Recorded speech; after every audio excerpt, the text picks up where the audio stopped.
Уважаеми госпожи и господа съдии, благодарим за възможността да дадем кратък отговор на становището на командитното дружество. На първо място искаме да направим уточнението, че предвид концепцията за господстващо положение и критериите за установяване наличието му по отношение на определено дружество на даден пазар, не може да си позволим националните органи по конкуренцията да бъдат абсолютно необвързани от правото на Европейския съюз. В такъв случай би се стигнало до абсолютен произвол. Доколкото колегата не успя да посочи решение, което да подкрепи тезата му по отношение на установения от комисията пазарен дял, ще си позволя да се позова на решението.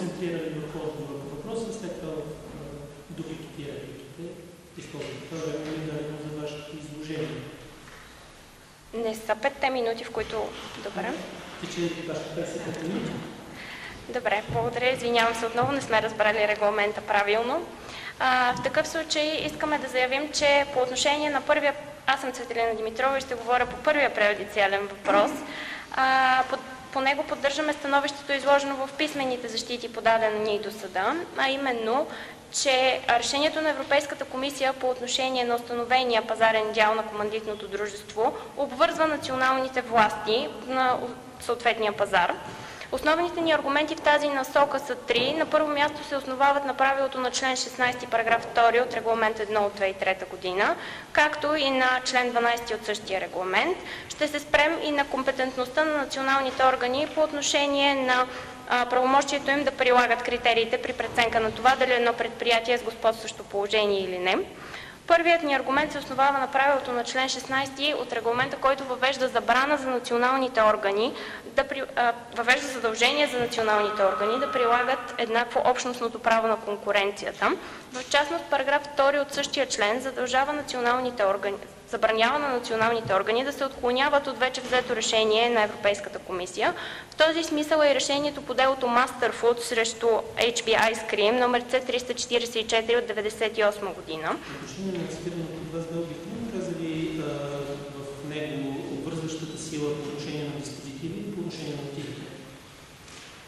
На решението на Европейската комисия? Да.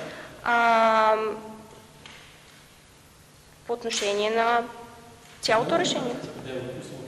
Да, запозната съм с тях. Делото се отнася до производители на сладолед и доставка на фризери на съответните предприятия, както и съществува клауза за изключителност по отношение на HB, които доставят сладолед и желаят в техните фризери да бъде предоставен само техният продукт. Съответно на пазара навлизат сладоледите на Masterfood. Така, в този смисъл становището на страните е, че решението на Европейската комисия не обвързва националния орган по същия начин, по който би го обвързало решение на Съда на Европейския съюз. В мотивите си по делото, т.е. в решението по това дело, съдът обаче приема, че задължението за сътрудничество, установено между националните органи по конкуренция и Съда на Европейския съюз, не може да лишава националния съд от компетентност. В този смисъл националният съд има правото да прецени отделните факти, но е обвързан от установения от комисията пазарен дял.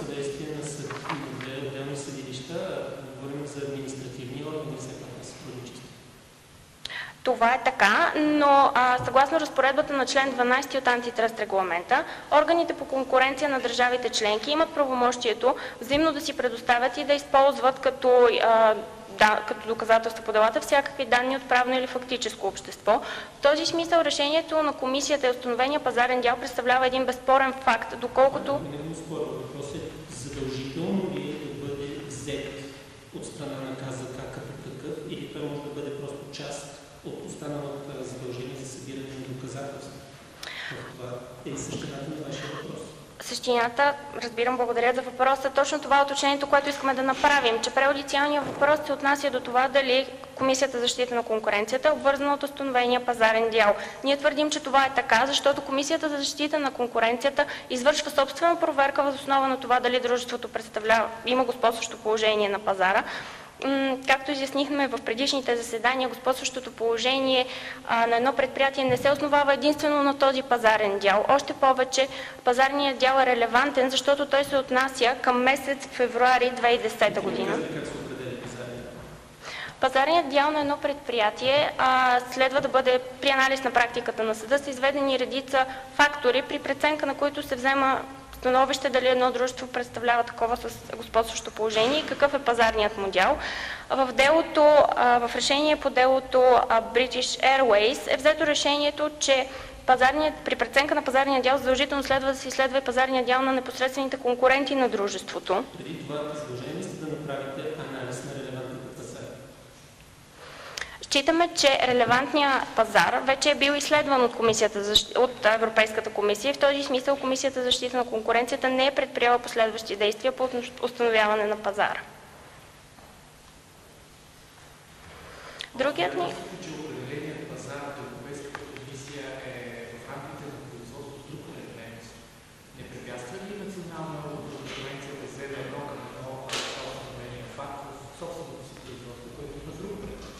Считаме, че в случая няма съществено противоречие между този факт. Както уточнихме, пазарният дял е само един от елементите, които служат за преценка на това дали дружеството е с господстващо положение. Още повече, че в делото Хофман-Ларош съдът е приел, че пазарни дялове в такива граници сами по себе си са толкова големи, че служат за доказателство за господстващото положение. Питаме факта, че в постой едно опита да бъде изследван пазар, задължението на комисията да бъде изследван пазар е с оглед анализа на концентрираността на пазарите, наречен индекс HHI. Да. Там не се опитва да бъде доказано господстващо положение. Там целта на това изследване на този пазар е друга. Считате ли, че една подобна цел може да бъде посочена по регламент 102, по член 102, тогава, когато става въпрос за господстващо положение? Едното е, когато се изследва групово поведение, каквото е картелното споразумение, другото е, когато става въпрос за еднолично поведение. Считаме, че в конкретния случай може да се позовем на този пазарен дял и може да приемем установение в производството по член 101. За пазарния дял питам, но необходимо ли е да изследвате релевантните пазари, не пазарния дял?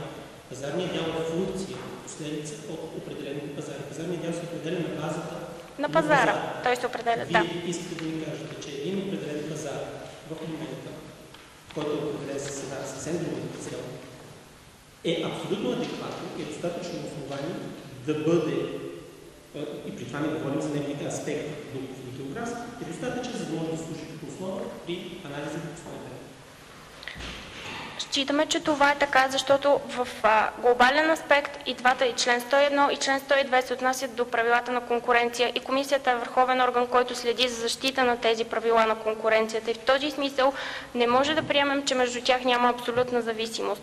Още повече, че ако комисията за защита на конкуренцията установи различен пазарен дял или различен пазар, на който се осъществява това забранено поведение, то в този случай трябва да стигнем до извода, че Комисията за защита на конкуренцията под някаква форма ревизира решението на комисията, на Европейската комисия, а такава компетентност националните органи нямат. Става въпрос за подобна ревизия, тъй като те не спорят за картелно споразумение, тъй като разследват съвсем различно поведение. Считаме, че в производството по установяването на картел Европейската комисия е взела отношение по пазарния дял на дружеството и в казуса изрично е посочено, че пазарният му дял е установен на релевантния пазар. В този случай, бихте ли ми повторили въпроса? Извинявам се. Само този следва. Считате ли, че определенето на решението в член 101 може да бъде ревизирано с решението в член 102? От страна на националната юрисдикция. Това автоматично означава, че националната юрисдикция, в случай от националната административна орган не следва да осъществява както и да е било контрол по отношение на пазарните дялове. Ние не можем да твърдим подобно положение, но считаме, че въз основа на тези правила на конкуренция националните органи са обвързани и от правилата, по които трябва да определят този пазарен дял. Както изтъкнахте, пазарният дял се определя по точно определени фиксирани критерии. В този смисъл, дори националните органи да предприемат собствено производство, те следва да достигнат до същия извод по отношение на пазарния дял на дружеството. Благодаря ви. Уважаеми госпожи и господа съдии, аз Мартин Захариев в качеството си на процесуален представител на Комисията за защита на конкуренция ще представя становището ни по преюдициален въпрос номер 2 Становището ни е същото като в писмената защита, а именно при прилагане на членове 101 и 102 от Договор за функциониране на Европейския съюз, националните органи по конкуренция в рамките на своята компетентност не трябва да изследват дали релевантният пазар за определен пазарен дял обхваща териториите на други държави. Основните аргументи в полза на това твърдение са на първо място липса на правомощия на КЗК да изследва територия на друга държава членка за определяне на релевантния пазар. И на второ място, съответният географски пазар на морави трюфели вече е определен и изследван от Европейската комисия по отношение на командитно дружество Куцото куче, поради което считаме, че националният орган повече не трябва да изследва този въпрос. Както отбелязахме, първият ни аргумент е липса на правомощия на КЗК да изследва територията на други държави. Липсата на такива правомощия проистича на първо място от забраната в националното законодателство на Темпелщайн и на второ място никъде в правната рамка на системата на европейска интеграция не е предвидено изрично правомощие национален орган за защита на конкуренция да изследва територията на друга държава. Факт е, че в член 22, параграф 1 от антитръст регламента е предвидена възможност да бъде изследвана територията на друга държава членка, цитирам, от името на и за сметка на орган за защита на конкуренция на друга държава членка с цел да се установи дали е извършено нарушение на правилата на конкуренция, край на цитата. Но в случая териториалната компетентност, както казва цитираната разпоредба, е собствената територия на тази държава. Т.е. националните органи могат да изследват само собствената територия. Затова, ако КЗК иска да извърши проверка на друга държава, тя не е компетентна, а трябва да помоли именно органа на тази друга държава да извърши такава проверка. В допълнение считаме, че и в разглеждания казус няма съмнение относно това, кой е релевантният географски пазар. Считаме, че географският пазар по отношение на Куцото куче вече е определен и изследван от Европейската комисия. Тя приема, че релевантният географски пазар за Куцото куче е само националния пазар. Припомняме, че Куцото куче е с значително висок пазарен дял и т.е. предприятие с икономическа мощ, което може да разпростре, ако желая, дейността си на територията на други държави. Но в случая нямаме никакви данни в разглеждания казус дружеството да е насочило дейността си на територията на други държави. Отделно Европейската комисия като главен правоприлагащ орган в областта на конкуренция на европейско ниво е приела, че именно за това дружество релевантният географски пазар е националния, поради което считаме, че Комисията за защита на конкуренция на Темпелщайн трябва да приеме, че релевантният географски пазар съвпада с националния, той вече е бил изследван от Европейската комисия. Отделно ще наведем аргументи за това, че съответният географски пазар е националния във връзка с трите белега, изведени в известие на комисията относно определяне границите, относно определяне на съответния пазар по смисъл на общностното право на конкуренция, като там са изведени три белега: обособена територия, хомогенност на условията на конкуренция и съществено различие между условията на конкуренция в района и тази на другите държави. Считаме, че за националния пазар на Темпелщайн са налице първите два белега, а именно обособената територия и съществено различие между условията за конкуренция в страната и другите държави. Именно условията на хомогенност. А точно същественото различие, третият белег е този, който обуславя това, че имаме един географски пазар в Темпелщайн и територията на други държави. Факт е, че в Европейския съюз имаме установена свобода на установяване, която премахва всякакви ограничения при осъществяване на стопанска дейност. Тази свобода обаче не е безгранична. Ето защо е възможно отделните държави членки да предвидят специфични изисквания от санитарно и хигиенно естество във връзка с магазини, които предлагат хранителни стоки, или ресторанти. А припомняме, че ограничения на свободата на установяване са допустими във връзка с опазване именно на общественото здраве. В този смисъл е член 52, параграф 1 от ДФС и решение по дело Вентурини C159 и C161 и двете от 2012 година. Ето защо считаме, че това различие в условията на конкуренция в Темпелщайн и в границата на съседните държави обуславя наличието на различни географски пазари, поради което и командитно дружество Куцото куче действа само на националния пазар на Темпелщайн. А не направено никаква от страна на комисията, на нашия доверител, тъй като все пак липсата на подобен анализ лишава ищеца от правото да се защити още пред административния съд. Считаме, че националният орган по конкуренция е обвързан от правната рамка, която е закрепена по отношение на прилагане на правилата на конкуренция. Методиките, които прилагат държавите членки на отделните държави, са хармонизирани с правото на Европейския съюз. Ето защо, прилагайки тези критерии, тя трябва да достигне до същия резултат, който достигна Европейската комисия, защото в противен случай това по същество би означавало, че тя нарушава правото на Европейския съюз. А припомням на уважаемите съдии, че то се ползва с примат спрямо националното законодателство въз основа на принципа за примат, установен в делата Коста срещу Енел и доразвит в делото Симентал. Поради което и ако имаме евентуално такова противоречие, което някоя национална методика би довела до различен резултат спрямо европейската, то трябва да остане неприложено. В случая възможността да бъде ограничено правото на защита, което е една от основните права, включително в хартата за основните права, която се ползва с първичен източник, който също има примат. В крайна сметка остава нарушено и вие трябва да останете неприложени националните ограничения и съответно да осъществите анализ. Намираме, че в настоящия случай командитно дружество Куцото имало възможност да защити своите права, доколкото той може на първо място да предприеме някакви процесуални действия за защита по отношение на решението на Европейската комисия.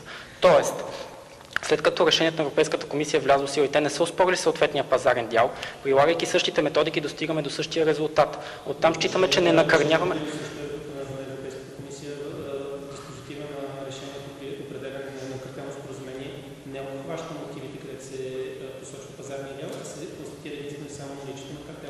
Да, но доколкото решението е задължително...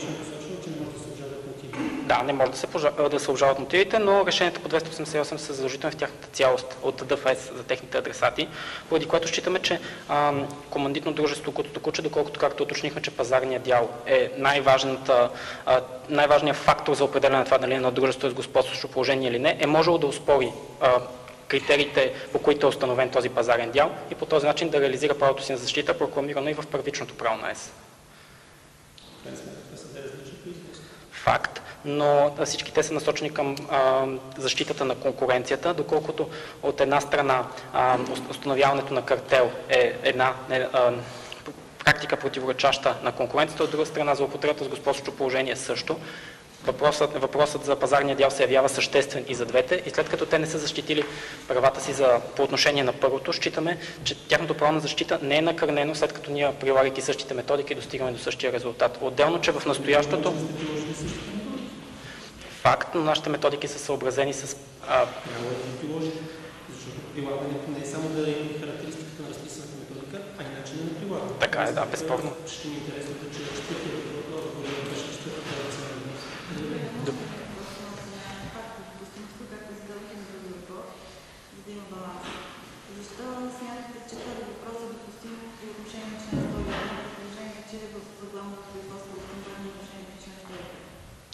Считаме, че въпросът е допустим, доколкото изискванията за допустимост на преюдициални въпроси са те да са отправени от съответна правораздавателна институция или орган, който действа по силата на закон, действа постоянно и решава правни спорове в хода на състезателно производство. Всички тези изисквания са на лице за КЗК от една страна и на следващото място въпросът е относно тълкуване правото на ДФС, а именно правилата на член 101 и 102 относно това дали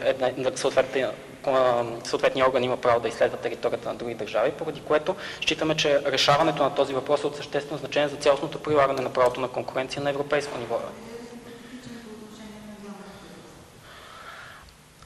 Считаме, че не се явява хипотетичен, а обуславя изясняването на един факт от него, именно кой е релевантният географски пазар, какъв е пазарният дял по отношение на първи въпрос.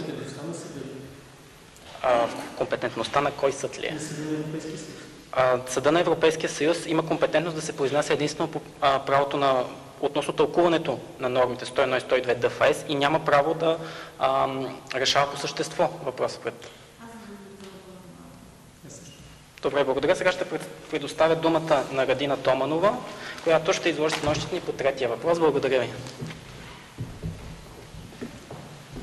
Уважаеми съдии, уважаеми колеги, както разбрахте, аз съм Радина Томанова и ще представя третия преюдициален въпрос. Поради по-ограниченото време ще маркирам по-важните аргументи. На първо място считаме, че този тип поведение, а именно въвеждането на разплащателна система, при която не се използва парични средства, а в последствие въведената сума в системата не подлежи на връщане, представлява нарушение на параграф 2 букви А и Г от член 102, а също и на правилата, които са установени с практиката на Съда на Европейския съюз. На първо място, такъв тип поведение представлява едно поемане от другата страна на допълнителни задължения, а именно да използва тази карта на територията на дружеството издател или на други търговци, като по този начин това е единствената възможност да се употребят вложените пари в нея. В този смисъл се ограничава правото на потребителите на свободен избор на доставчик на услуги, което от друга страна създава едно състояние на обвързаност между потребителите и търговците.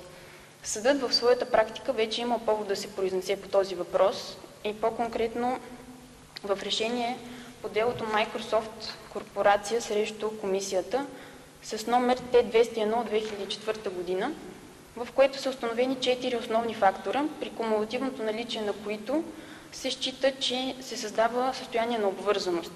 Считаме, че всички тези фактори са на лице. На първо място това е обвързващият и обвързаният продукт да са самостоятелни продукти, т.е. закупуването на карта, която предоставя продукта яси от мореви трюфели и това да се ползват продукти на други търговци, е именно такъв тип два отделни продукта. На второ място дружеството следва да бъде с господстващо положение. На трето, да не дава възможност на потребителите да се ползват от обвързващия продукт и от обвързания по-отделно. И на четвърто, тази практика да нарушава конкуренцията. На кой етап на пазар всъщност се ограничава конкуренцията? На пазара на обвързващи или на пазара на обвързани?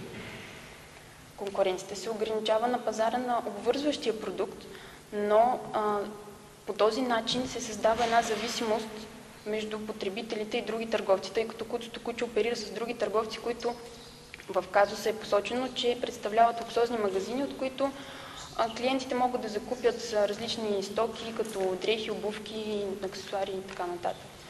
Тоест, макар релевантният пазар да е този на трюфели, това поведение ограничава възможността на потребителите да имат едно свободно стопанско поведение. Тоест, Куцото куче е икономически по-силна страна и като такава налага определено поведение на потребителите. На второ място искам да посоча още едно дело, Imperial Industries срещу комисията, номер Т-66 от 2007 година, в което съдът има повод да се произнесе относно системата за отстъпки.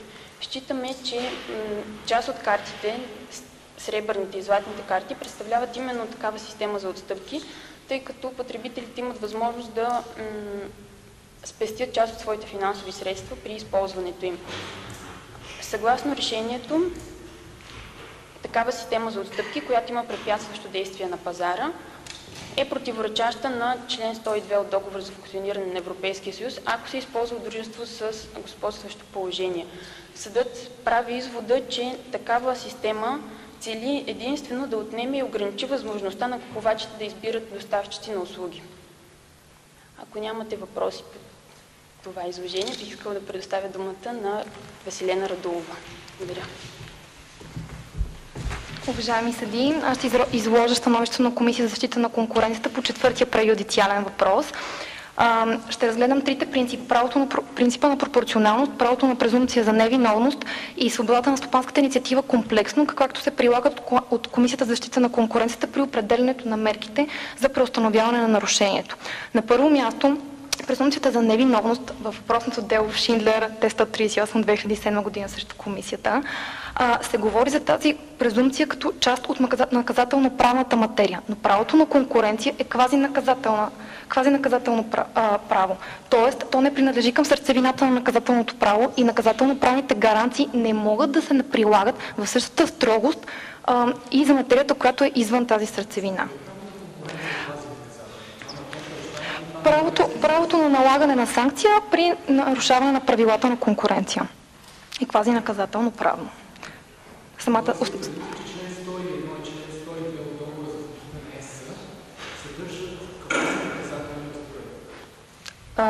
Да, това е установено с оглед практиката и всъщност практиката на съда, правата на човека също подкрепя, че наказателно-правните гаранции не могат да се налагат в тази си строгост към квазинаказателно-правната материя.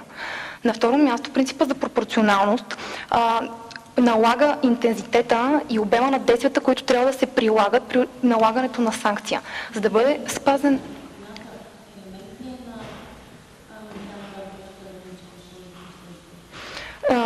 Достатъчно е наличието на нарушение. Вината всъщност не се отчита следствие с оглед на отчитане на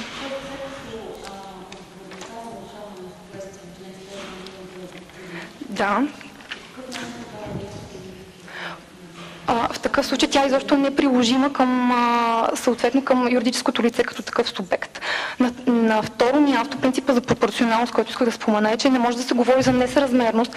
За една мярка трябва да бъде подходяща, необходима и съразмерна. Подходяща да има причинно-следствена връзка между нея и между желания резултат. На второ място, тя трябва да е необходима, т.е. да няма друг път, за да се преустанови това нарушение. И трето, тя трябва да е съразмерна.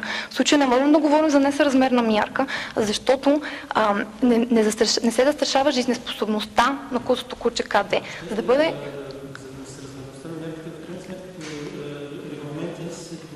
може да бъде периодично плащане в размер на 5% от дневният оборот. Среднодневния оборот. В случая, според едни изчисления на ваши колеги, да, благодаря. Благодаря ви. той е няколко пъти по-висок в сравнение с това, което е било дължимо да се. В тази връзка мога да кажа, че предварителното изпълнение не представлява санкционна мярка до такава степен, колкото то е само изместване на момента на изпълнение. Тоест, пропорционалността се отчита, да, при глобите, при наложената санкция, но това предварително изпълнение не се зачита към тези санкционни мерки. То само измества този момент и в този смисъл не може да бъде подведено под обхвата на принципа на пропорционалност, в този смисъл за глобата за подделното в размер на 2000 евро. Благодаря ви. Въпреки че изтече времето ни, искам да благодаря за предоставената възможност. Аз и колегите ми поддържаме изцяло становищата ни, изложени в писмената защита по 4-те преюдициални въпроса.